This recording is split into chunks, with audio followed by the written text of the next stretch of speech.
subscribe, please. Hit the button. I'll probably edit a lot of this out, so whatever. All right, we're ready to go? Yeah, hold on. We're going to start the podcast now? Mm-hmm. Okay. In 3, 2. Welcome to SuperTalk, the weekly podcast dedicated to news and reviews of comic book media on the big and small screen. I'm your host, Brian, Professor Pettis. And with me, as always, my illustrious co-host, Titanium Tony Estrella. Titanium? Professor, how are you today? So I understand. Episode 14, by the way. Crazy, isn't it? This is 14 episodes. That's a pretty big number for us. We're going to have to be, like, drunk. What do you mean you're not? You're not drunk yet? Episode 20, we're going to have to really celebrate. So yeah, big news. This is great. Episode 14. Thank you so much for listening, and thank you so much for watching. So it means a lot to us. We appreciate it. And you're back from visiting our friends at Universal Studios, right? Yeah, I was like a kid in a candy shop. Every poster, every wall mural, and I was taking pictures in front of. Universal Studios. It was a fun little trip. Yeah, and unfortunately, Titanium and I were talking about this right before the show. Universal Studios is great for any Marvel fan, and it has been for many, many, many years. They've really embraced, and as Marvel has become even more popular since they opened that park, they've even doubled down on that now. But unfortunately, that is the reason why there is no Marvel at any of the Disney World attractions in Florida. So, well, yeah, in Florida. Maybe that's something we'll talk about on a show one day. We should make that a topic of the week. Well, you know, in California, they are building the Avengers Academy, right? Or the Avengers College or something like that. They're building a whole section. And they have the Guardians of the Galaxy ride out in California as well. So It is not the same restrictions in California they have in Florida. I think there's a square mileage restriction. Again, we can do a whole topic on this. Yeah, we will. Day. We'll make that the topic of the week one week. That'd be something fun to talk about. Okay. But before we get into the show this week, of course, we want to thank our sponsors. First and foremost, Studio GG Studios, home of the man band Corn on the Cob. We put their link to their YouTube page in the show notes every week. Please visit them. Please support them because they support us immensely. Yeah, Bar Fights is their newest hit, and it's haunting. His voice is haunting, but to listen to, I guess he had somebody animate the song, which is hilarious, and it's a lot of fun. You got to check that out. So that's fun. Well, Studio G, thank you again for your continued support. So awesome. And keep it up. Absolutely. And of course, we want to thank our listeners because they help bring the show to you as well through our Patreon. Patreon.com/SuperTalk is how you can support the show directly. $1 per episode. That's all you need to do to support the show. And you will become a patron, and we'll give you some great kudos for being one. And really thank the listeners who have chosen to support us directly. It's great. Just $1, people. Just $1. Appreciate it. All right, well, let's get into the show this week. News and reviews. Let's talk about Falcon and Winter Soldier, episode number 3. What'd you think? You got to watch it twice, right? You watched it down there in Florida. And I watched it in Florida, and then I watched it on the plane home. I downloaded it to my phone and watched it again. I like to watch it with subtitles on, so I can hear and see what they're saying. And I like this episode. It was a great episode. But there are some things, and just to show that we're just not lovey-dovey with Marvel and everything they do is great, I did not like some things in this show. So this was the least action-packed show of them so far.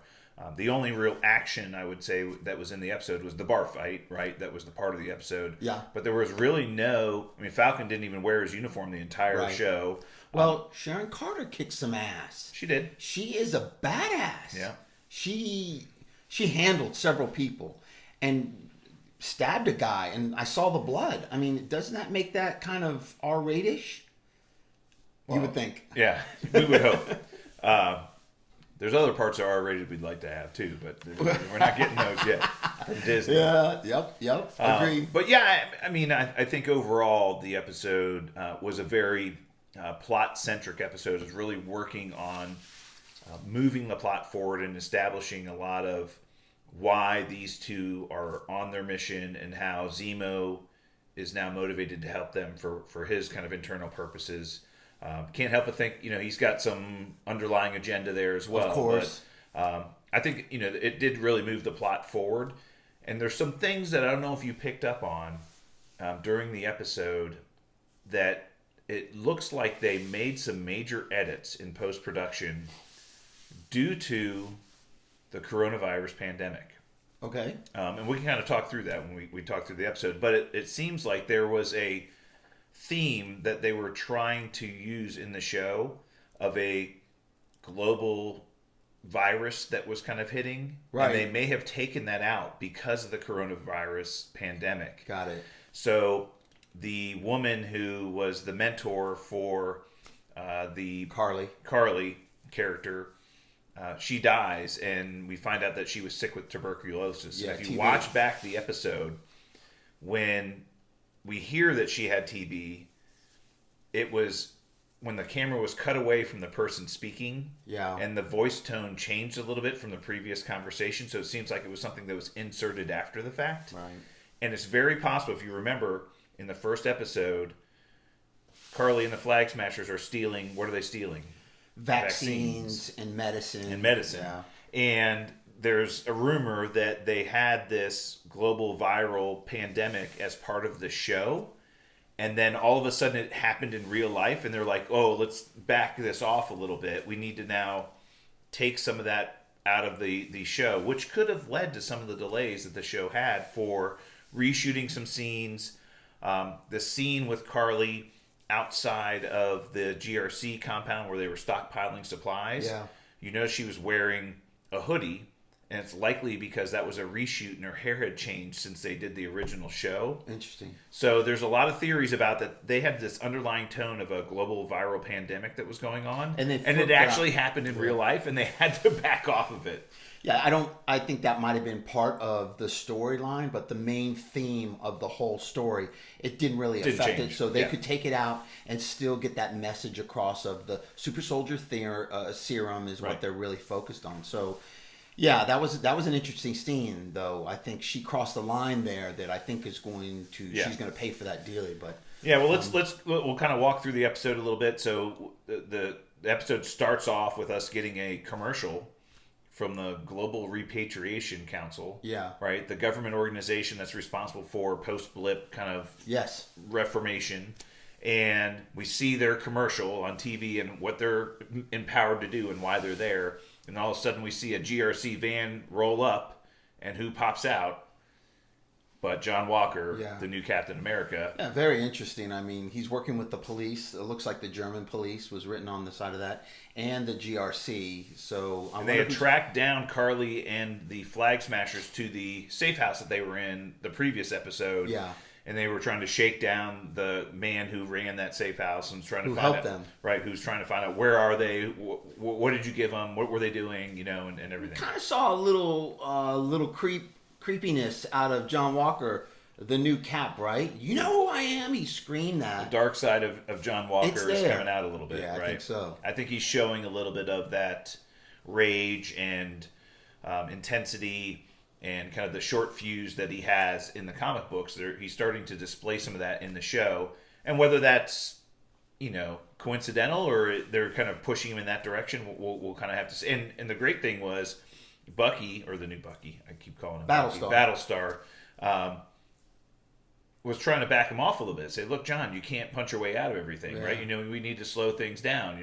Maybe we need to take a different direction. He's bilingual, by the way. He speaks German. There's a lot of bilingual characters on the show. We know that Sam speaks Farsi, right? Yes. Because he did that in the first episode. We know that Bucky speaks several languages, Croatian, and because he did that in Civil War, and so we know he's bilingual. So a lot of bilingual characters on the show. But interesting. But John Walker is not. He couldn't understand what he was saying, which was interesting. So anyway, So we get that whole scene, but then we kind of go towards where the last episode left off was Sam and Bucky going to Germany to confront. It was in Berlin, was the city with the big circle that we couldn't figure out last week. We couldn't figure it out last week. So that's where he was, where Nemo was. A little obvious this week. We knew exactly where that was. Yep, right? So Nemo's imprisoned in Germany, and Bucky and Sam go there to talk to him. And Buck wants to speak to him alone, has a conversation. We see that Zemo tried to use the same code words with him, and he basically said, "Look, I'm not that person anymore. Right? I'm no longer that character. So that's not happening." And but a few minutes later, we find out that they're breaking him, helping him break out of jail, or Buck found a way to do that. So that is the one thing I did not like about this episode. I think they brushed over with a very broad brush the escape and the plan for him to escape. And how easy it was. A maximum security prison in Germany, and a fight at the dinner caused chaotic, hectic. Nobody knew what they were doing, and you're going to tell me this heavily secured prison in Germany couldn't handle something like that? So, well, it was amazing once the fight broke out that all of a sudden Zemo's door unlocked and he's walking out freely and then is able to escape. Yeah, that was they really did brush over that and made it seem like it was, all he had to do was give him a key card in the book that he was reading, and then all of a sudden he's able to just formulate his own escape. And even when the Cap went to, remember that prison that floats, it's called the Raft. Even that was kind of brushed over very quickly, but it was more believable that the Cap broke into the raft to help us get all the believability is that it's Captain America. Yeah. And that if he got on the raft, could he overpower all of the guards and free his friends? Yes. Yes, absolutely. It was more believable than Zemo getting out of maximum security German prison. On his own. Right. Maybe Bucky helped him a little bit, but still. And I think that was a storyline or a plot line of convenience, right? It was like, hey, we need to find a way to get him out. Let's formulate a story. And again, it was Bucky rehashing what might happen if these things happen in a prison, and then Zemo all of a sudden shows up, right? And Sam's pissed. He's like, "Yo, dude, you're going back to prison," And Buck's like, "We need him," right? And Sam's worried about Wakandans. I mean, they have an interest in Zemo staying in jail. I mean, he killed the king, right? Which we found out at the end of the episode as well. So the other things we learned this episode was that Zemo's rich.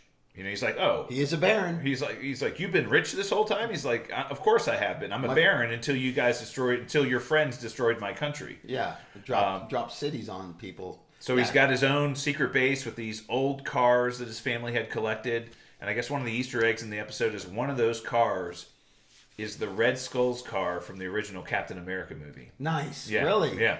I did not catch that. That one of those vehicles is the Red Skull's car, the big hulking car that he would drive around. That was one of his cars was in his garage cool. there. Really cool Easter egg.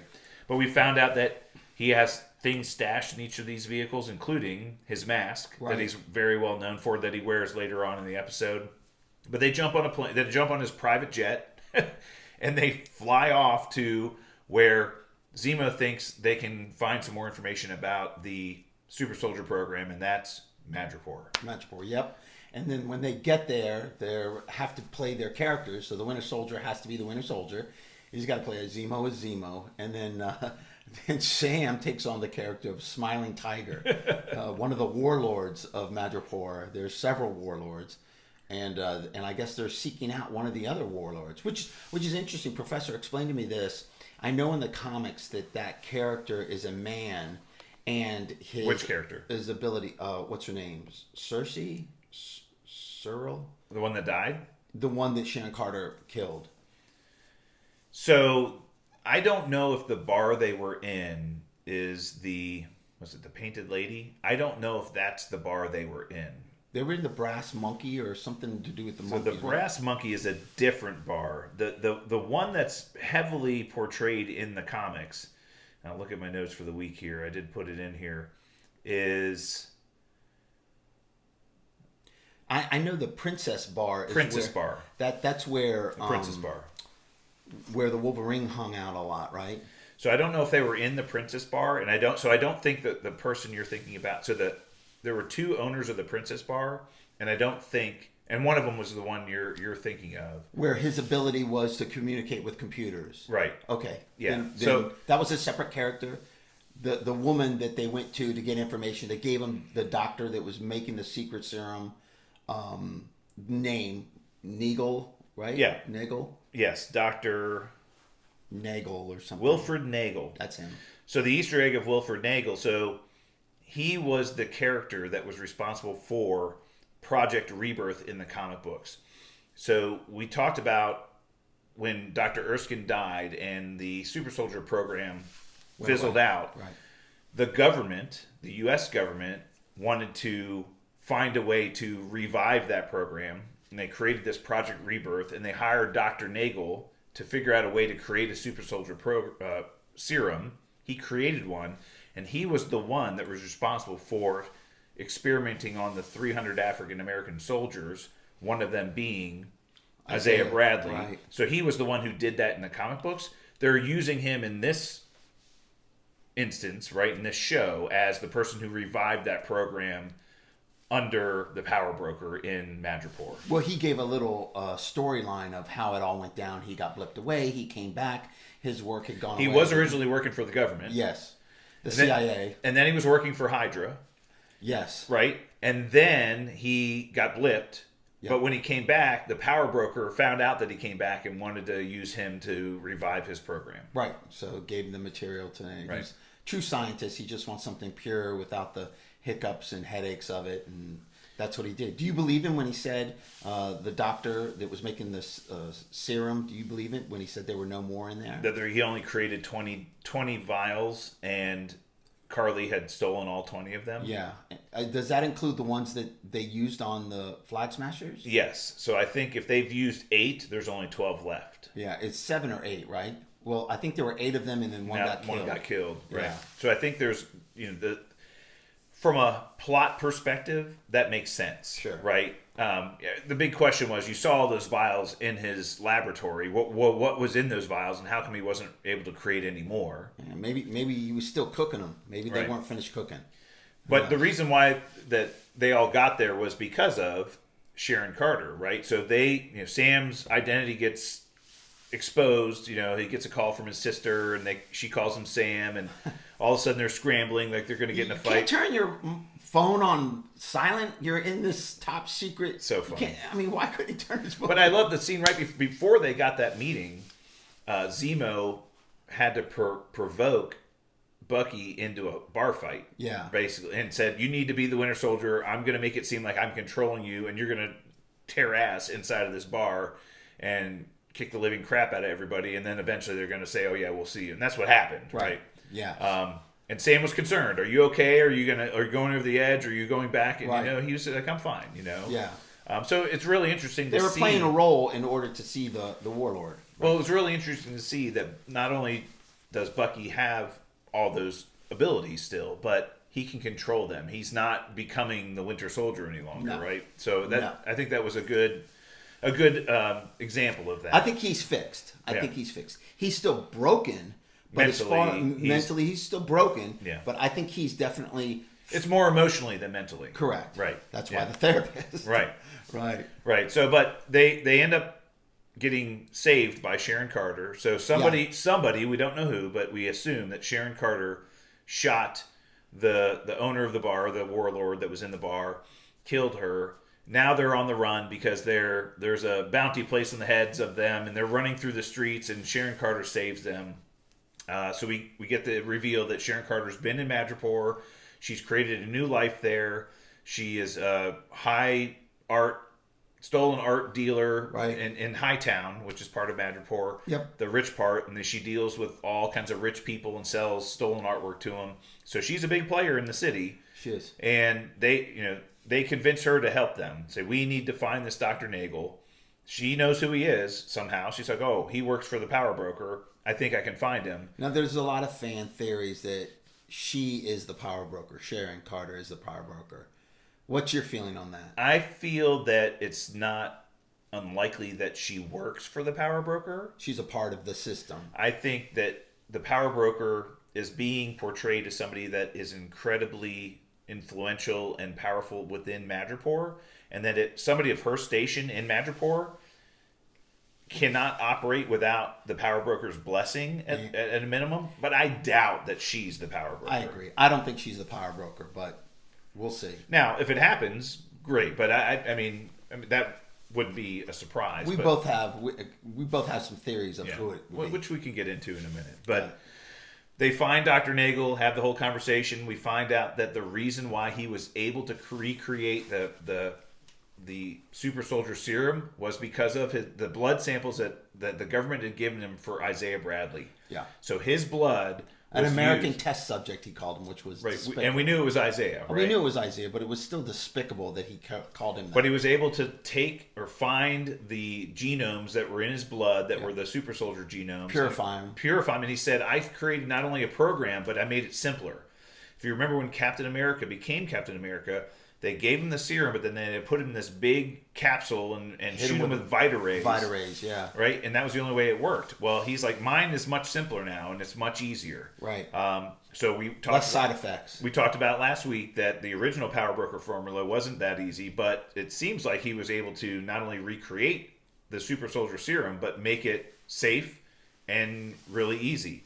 And one of the other side effects that was removed was you didn't change physical form.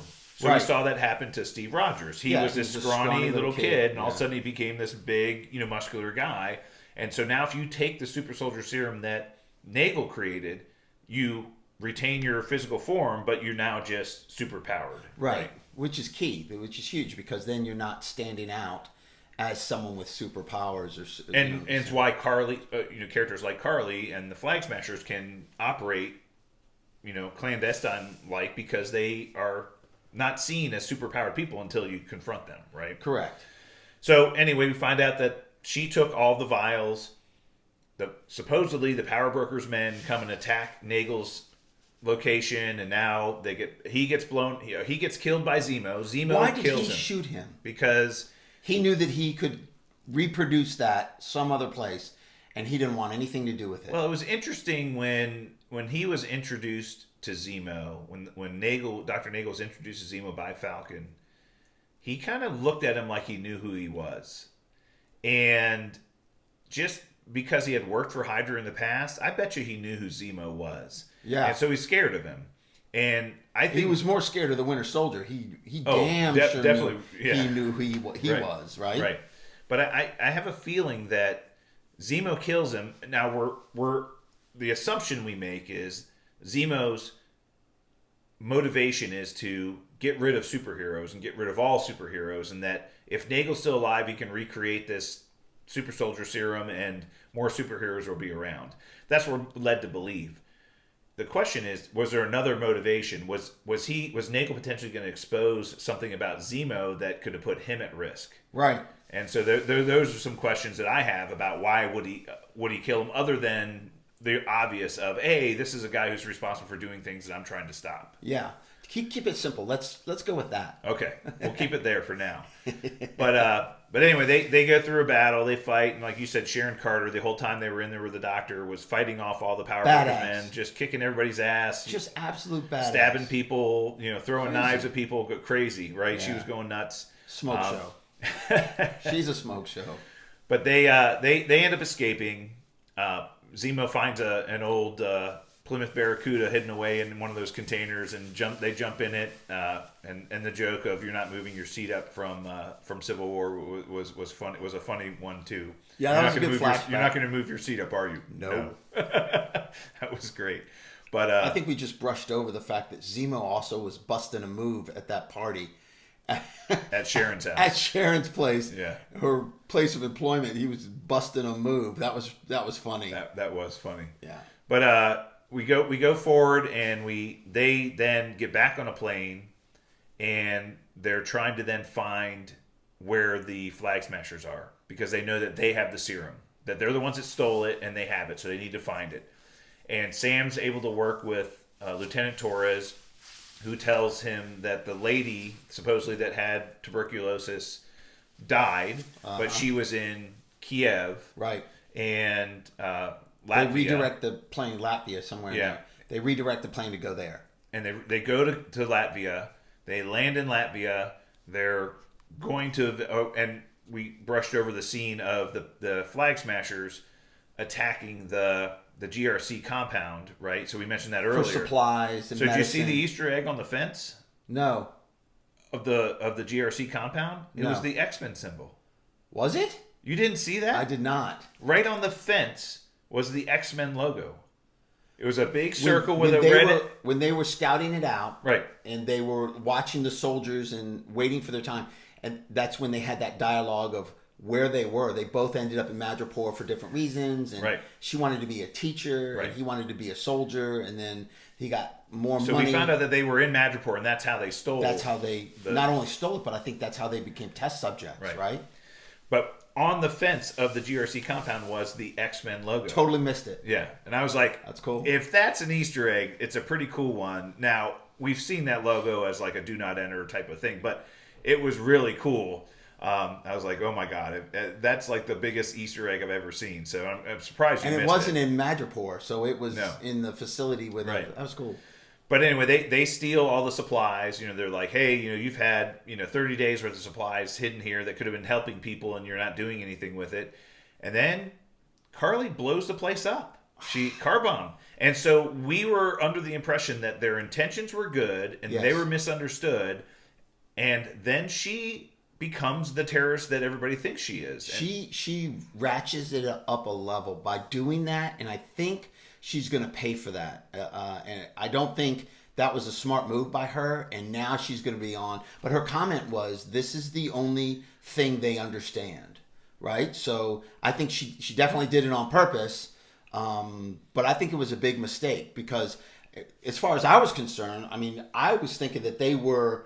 Good people. Their intentions were good. Their intentions were good. They were operating outside of the law in the best interest of some people that needed their help. And they wanted to help people with the vaccine, and it wasn't fair that the people got blipped when they come back. Now all this attention's on them. What about the people that survived, that were in these camps? Then all of a sudden you blow up a facility with people in it, and that changes the narrative a little bit. For them it does. Yeah. Now they're on the radar. Yeah. So... But and as we were talking, Sam, Buck, and Zemo get back to Latvia, and they're walking into whatever safe house they're walking into, and Buck's like, "Give me a minute, I'm going to take a walk," and he notices a little silver ball on the ground. Yeah. Then he finds another one, walks into an alley, and who do we see? But one of the elite Dharmalaje, the private guards of the Black Panther, right? And she's like, "I'm here for Zemo." She actually was the one that confronted Scarlett Johansson's the Black Widow in Civil War, and he comes up and was like, "Move, or you will be moved." Yeah, and Black Panther says, "As entertaining as that would be." Yeah, that was her. Yeah, that was interesting. Fun. I knew that was gonna. I can't believe you mess with Zemo and get him out of prison, and the Wakandas don't know about it. A, and B, don't have a huge problem with it. Well, now, the big problem they have was he was the one that killed T'Chaka, right? The T'Challa's father. He was the one that bombed the what was it? The United Nations building that they were speaking in, and killed him. So they let him off the hook because he was in prison, but now they're like, he's out of prison and we're coming after him. Yeah. Huge Easter egg. I mean, just huge reveal that the Wakandans are now going to be part of the show is enormous. Yeah, and the White Wolf has to talk himself out of that, and he has to buy more time for him with Zemo. Right. So that's going to be interesting. So the question is, do the Wakandans become involved and help them on their mission to figure out what they're trying to figure out while keeping an eye on Zemo, or do they let Buck go to do his own thing, saying, we're going to be keeping an eye on you and you might not know we're around? We'll have to find out. My theory is that they trust him. Okay. The White Wolf. They trust the White Wolf, and that they are going to let him play this scenario out with Zemo. But that's just my theory. Yeah. All right, so let's get into your theory about the power brokers. You said, so the name of the episode was Power Broker. Yeah. And we heard a lot about the power broker, and we know the power broker has an enormous amount of influence in Madripoor, if not in charge of Madripoor, crime lord that's in charge of a lot of Madripoor. So the question, in one of the scenes, there was something on the wall. Power broker is always watching. yeah, Or the power broker is watching, right? Yeah, always watching. And everybody was talking about him. Yeah. So the question, of course, now it's a big Easter egg. Everybody's wondering who's the power broker. And again, the theories we've heard, Sharon Carter's actually the power broker. Right. As we've mentioned, I doubt that highly. I don't think so either. I don't think it is either. A lot of people are now intimating that since the Shang-Chi and the Legend of the Ten Rings movie is coming out later this year, that they're going to introduce the Mandarin. And the Mandarin is the power broker. Yeah. Why would you go by the power broker if you're already the Mandarin? Yeah, it doesn't make sense. You would be called the Mandarin. That's right. You wouldn't be called the power broker. You'd be called the Mandarin. I don't think that theory is correct. I know where they're coming from with it, because he has that whole fight, but he also has the 10 rings, right? So I don't believe that. But why would you go by the name power broker when you already are the Mandarin? And we know the Mandarin is a character that is well known. Huge. Right? He's going to be in that movie. Well, but we saw that in the Trevor Slattery, the one short, shot that we had, where he had been using the name of the Mandarin, and his cult, had found out that he'd been doing it, and they're like, they didn't like it. So, no, yeah. they sent in an assassin. So the Mandarin's a well-known character already. So why would you go by the power broker if you are the Mandarin? That's my point. So I don't think it's that. I don't think so either. Okay, so what's your theory? So I stated last show that I thought it was Thaddeus Thunderbolt Ross, and I still... But why in Madripoor? Okay, I'm still in that boat. I still think that he might be the power broker. But after this episode, nobody's actually seen him just by reputation. The power broker it watches everything, knows everything. As soon as they killed that lady, her name was going to kill me.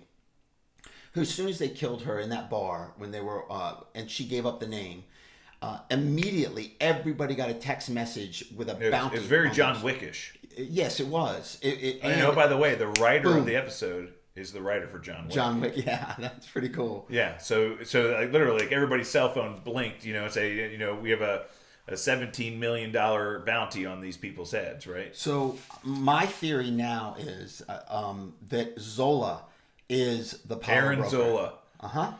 That would be good. Right, because he's watching everywhere. We know he downloaded his consciousness into some computers. And I don't think that it was just in that bunker of those computers. I think the ones that were blown up in the Winter Soldier movie. Yes. Captain America Winter Soldier, his consciousness was on a bunch of mainframe computers that were in the bottom of the original SHIELD headquarters at the Army base that Captain America was trained at and became Captain America. They found him down there, and he said he's been pulling strings of Hydra, infiltrating American society for years, and his consciousness was on a computer, and you think that when that bomb hit that facility that his consciousness has already been saved somewhere else. And, of course. Right. Yeah. I that's my new theory. I'm still in the Thunderbolt I like it. boat. And I think Zola might be, because Arnim Zola, watching everywhere, he sees everything. He's texting immediately. And what better I love it. person to do that than an actual computer program, like an AI system that's watching everything. So that could be interesting. And what people probably don't remember is in the original Captain America, the first Avenger movie, the original movie that he was in, Arnim Zola was in that movie. We found out he was responsible for creating the Winter Soldier. He made Bucky the Winter Soldier by experimenting on him after he found his body. But there was a couple of scenes in that movie where he had blueprint drawings of his comic book body.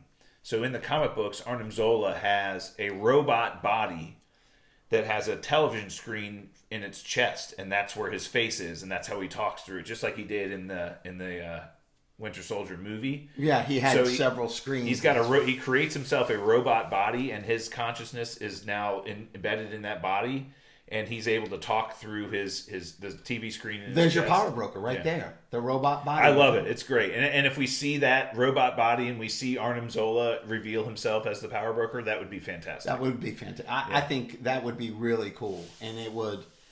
it would continue a lot of storylines from the other movies and tie that into. Well, the theory's always been that the power broker should or is likely somebody we've already been introduced to in the MCU. It would be, and that's why the Thunderbolt Ross theory carried some weight. Oh, well, that would make a lot of sense if it's him, right? It would make a lot of sense if it's somebody else that we've already. Why introduce a new character, and how do you establish a new character as the big bad when there's already ones that could be that person? So that makes a lot of sense. Arnim Zola would be perfect, and bringing him back, and that would be great. I think it's awesome. Yeah, that would be kind of cool. And the other theories I have are specifically to Hydra. So Madripoor was ruled by Hydra for a very long time in the comic books, and Madam Hydra was in charge of Madripoor, so it could be Madam Hydra, but we could also be introduced to the other figurehead that Hydra had in Madripoor, and that's a character called Viper, which also we could be introduced to, and so those could be the power broker as well. So we'll see. There's some interesting. That's kind of fun to speculate on who the power broker is. Well, and again, not as many kind of hidden things in this show, not as many Easter eggs as we had in WandaVision, but there's still some unknowns that are yet to be released. Really moved the plot forward. This show, I think the story now has gained momentum. It's on the tracks, going full speed. I thought the only downside was the breakout from the prison. I thought that was kind of lame. Big broad strokes that really didn't do much for me. The rest of it, their charisma together and the way they play off of each other is fantastic. Did you hear this week that the director for Falcon and Winter Soldier did come out and Episode 5? Episode 5. Episode 5, we're going to introduce a new character. Jaw-dropping character. And I'm really excited for you guys to get introduced to this character. And I think this character would really mesh very well. A grounded person that would, has a great personality, would mesh really well with some, like one of the big hitters like Thor. Yeah. And everybody's like, who's this new character? Right. But yeah, we're only a couple episodes away from figuring out who that is. Apparently, yeah. And I believe it was Reddit. There was a story on Reddit about this character, about this cameo from a big character. And they were doing filming in Atlanta at this museum. And that's where this person from Reddit said that his sources saw the character, and that's where they were filming at this museum in Atlanta. And I don't know if it's true or not. Whether or not we get somebody, is it Cap? Is it somebody else? I don't know. But that's interesting. I heard that. That's great. Yeah. So some yet to be seen things that could be surprises to look forward to. And oh, by the way, I'm still holding true to my theory, and it's playing out. We have seen almost every scene that was shown in the trailers already. Yeah. There's not many other trailer clips that we saw that have not yet been shown in the show. Well, besides Sam getting the shield and practicing with the shield. That's the only one where Sam and Buck practicing with the shield in his front yard in Louisiana is the only scene we have yet to see in the show that was really featured in the trailers. Yeah. Everything else has been shown. Zemo putting his mask on. We saw that this episode. Sharon Carter kicking ass. Right, we saw that. So we've seen everything else. The bar fight, we saw that. The party, we saw that. So everything we've seen. So and we saw Zemo dancing. We did see that. Yeah, I do believe that the show has a lot yet to show us. So we're only 3 episodes in, and we've seen so many of those scenes already. There's a lot yet to be shown, and I believe they're holding a lot back because they didn't want to give us any hints. Great show. I'm excited for it. It's something to look forward to every Friday. So that's good. All right, a couple other news items for the week. So we did get another trailer for Black Widow yesterday. Yeah. They released, Marvel did release a trailer promoting the July 9th release of the movie on the big screen and Disney+. Very few new clips. But there were a few. There were a few, very few, I think, and that they did a lot of flashback clips. So they took her character in other movies and put it in the front of that trailer. The flying fight scene, I don't know what's going on there, but that looked really cool. Yeah. And we got to see a little bit more of that. And the one thing that we did see in that new trailer was that it seems like Taskmaster has somebody, we don't know who this person is, pulling his strings. So there is somebody behind Taskmaster that is directing him, right, and telling him what to do. So okay, so I cheated a little bit. I know exactly who that is. You cheated. I did. I went on the dark web and I found out who that is. It's Mephisto. I'm just kidding. I have no idea who it is. Mephisto finally showing up in an MCU property. All right, so that we got that yesterday. If you haven't seen it, it's great. And again, I mean, this movie is more than a year delayed now. Well, we'll be starting in May. We can't wait for it to come out. July 9th. July is going to be, it's a long time to wait, but it'll be here eventually, and we will get to see it. I think you and I are, of course, we want to see that movie, but we're more interested in seeing the trailers that are to come with that movie. Yeah.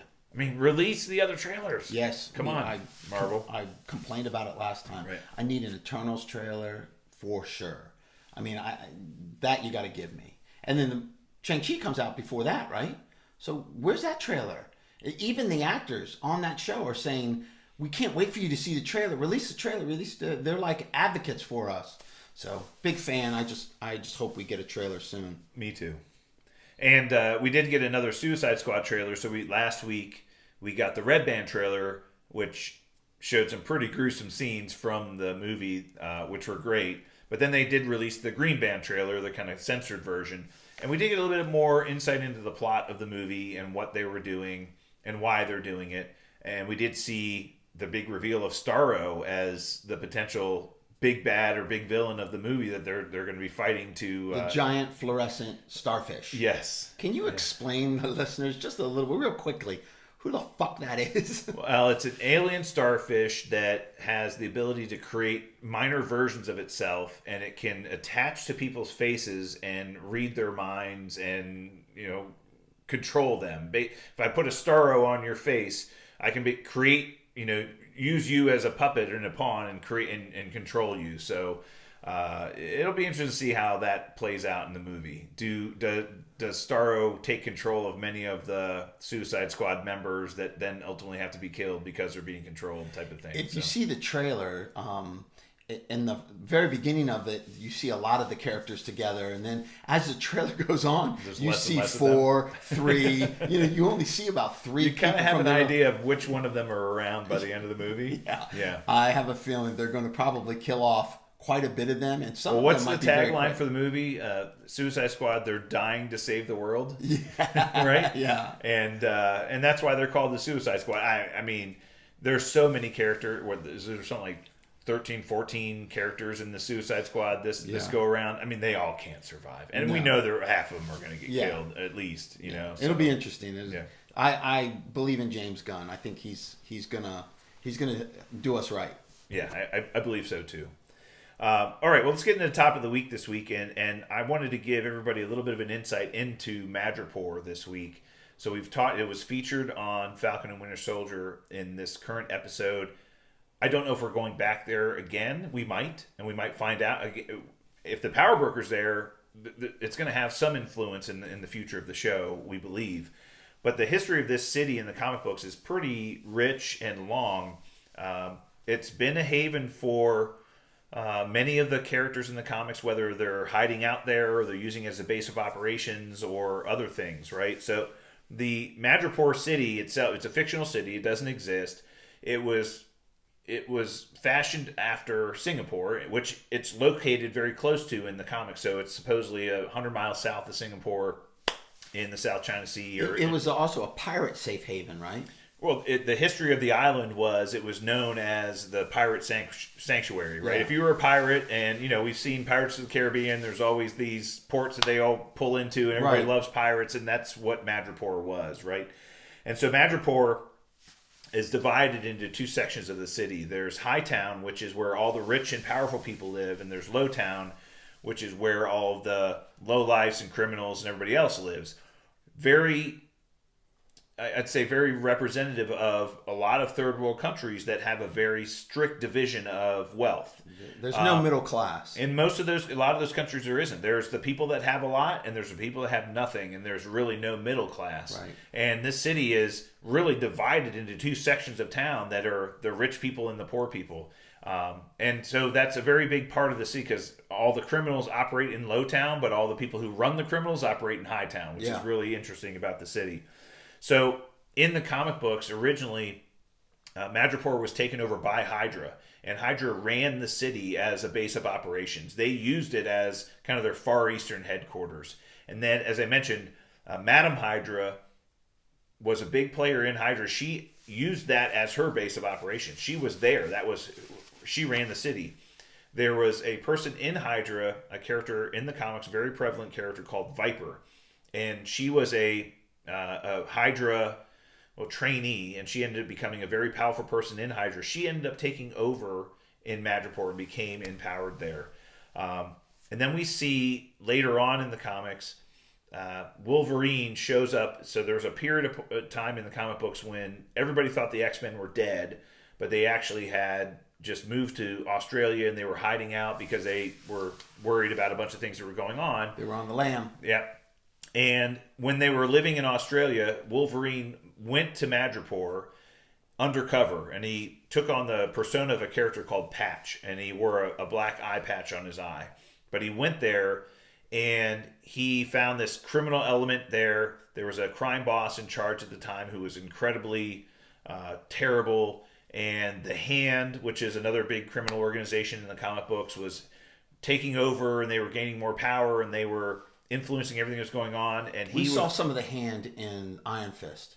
Was the Hand and the Defenders? Yeah, and the Defenders series was huge. The Hand was big in that as well.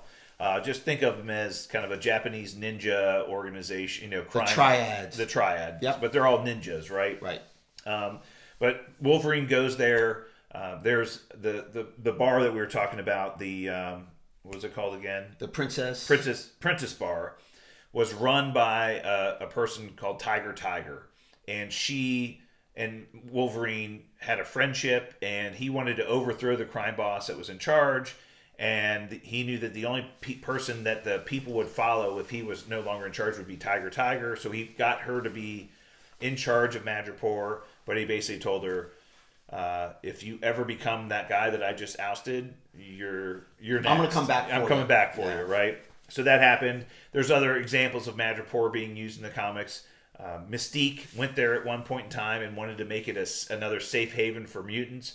And that's where the mutant drug called MGH was created, mutant growth hormone. And you could give it to somebody who would give them powers. And she was using it to empower people to make them mutated so that they could fall under her protection. And help with the cause, right? Right. Help with the mutant cause. Yep. And so but it's been in the comics Hawkeye hid out there for a time, and the X-Men were time displaced at one point in time and had to use Madripoor as their base of operations until they could, revert to their normal timeline. There's a million places where Madripoor has been used, but it's a huge place in the comic books, and I'm glad they featured it in this show.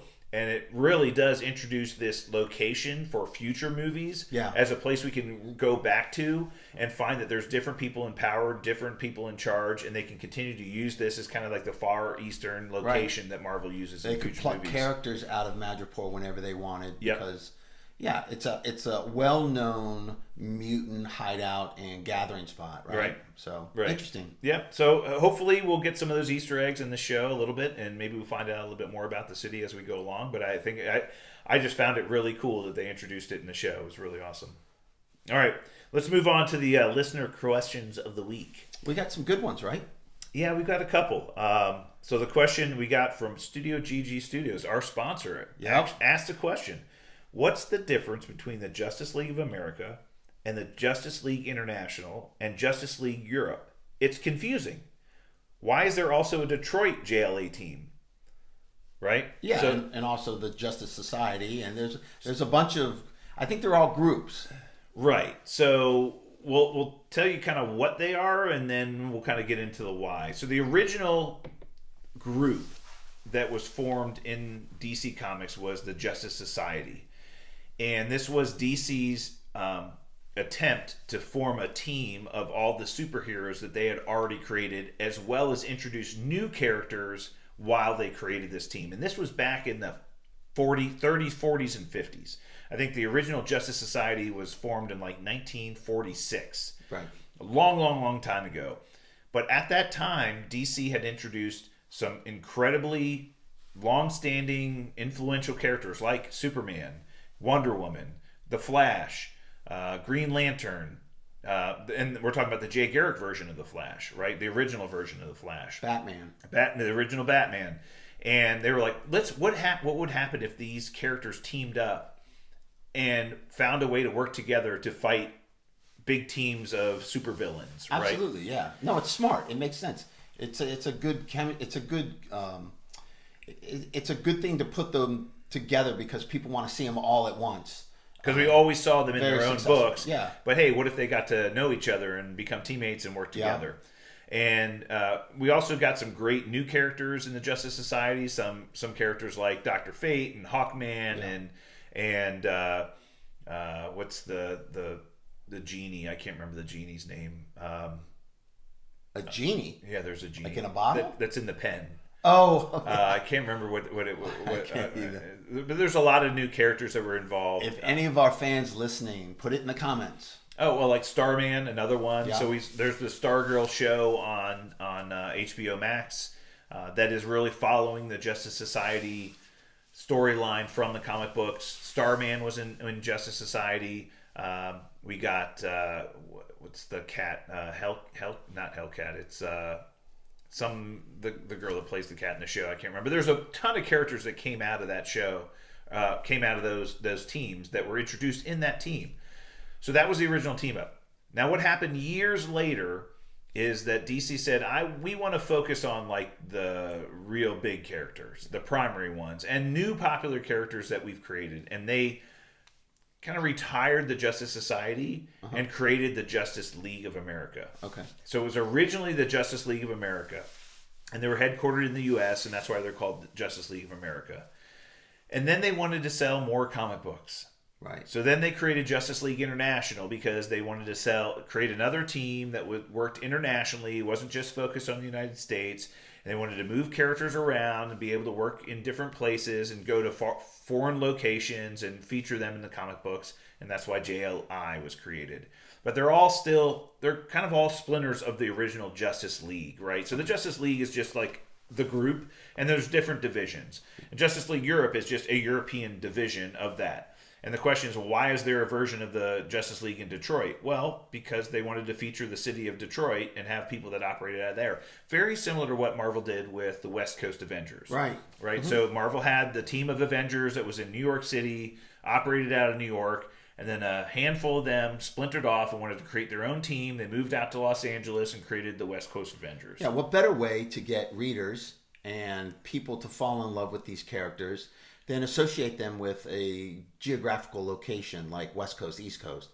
If you're reading about comic book characters all the time in New York and you live out in LA, you're like, oh, okay, well, but think about it as from a comic book publisher perspective. We've got people that love and are buying the Avengers comics, and they love these characters.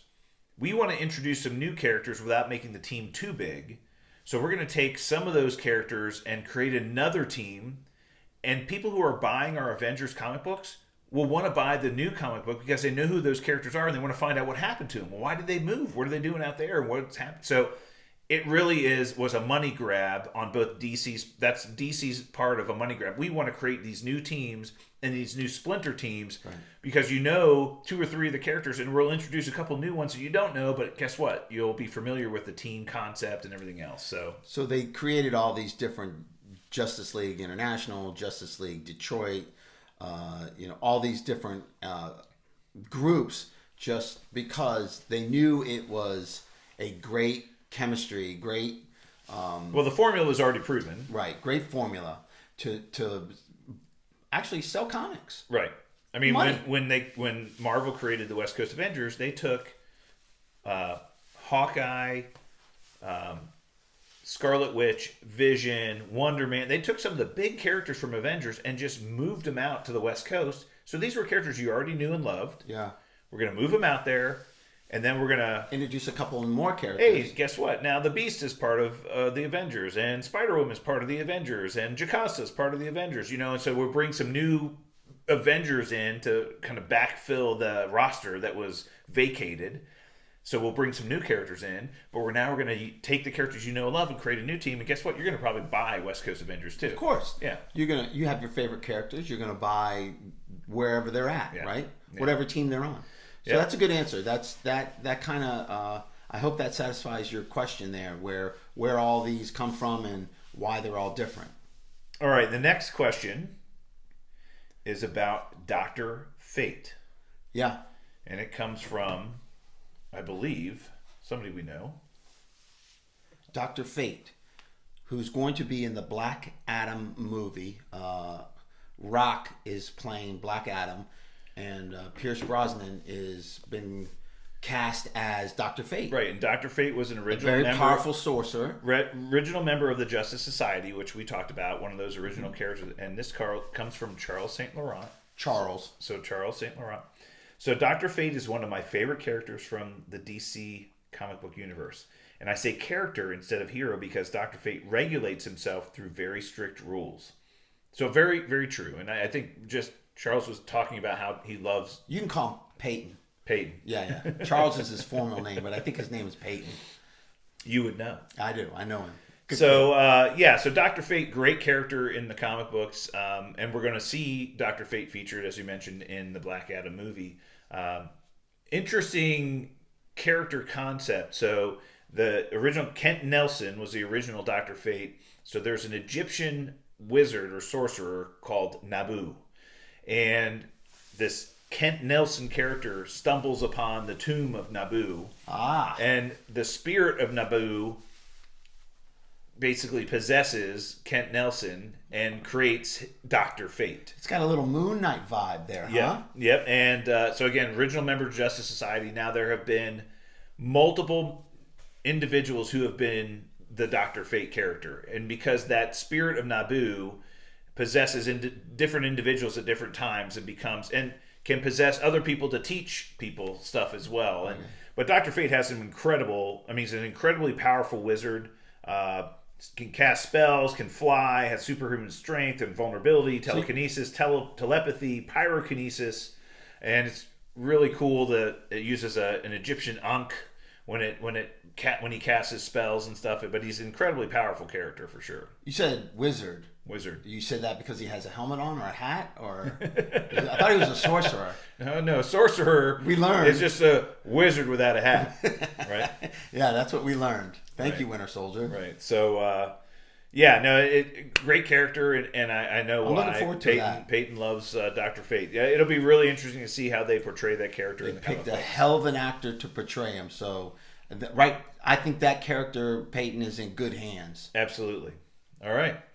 Well, should we ring the bell? I hear the bell ringing, Professor. Let's get these kids out of here. All right. Well, that's it for us this week. We'll be back next week for more Super Talk. To get in touch with us on social media, please hit us up on email, supertalkpodcast@outlook.com, or @supertalkpod on Twitter. Until then, stay super, everyone.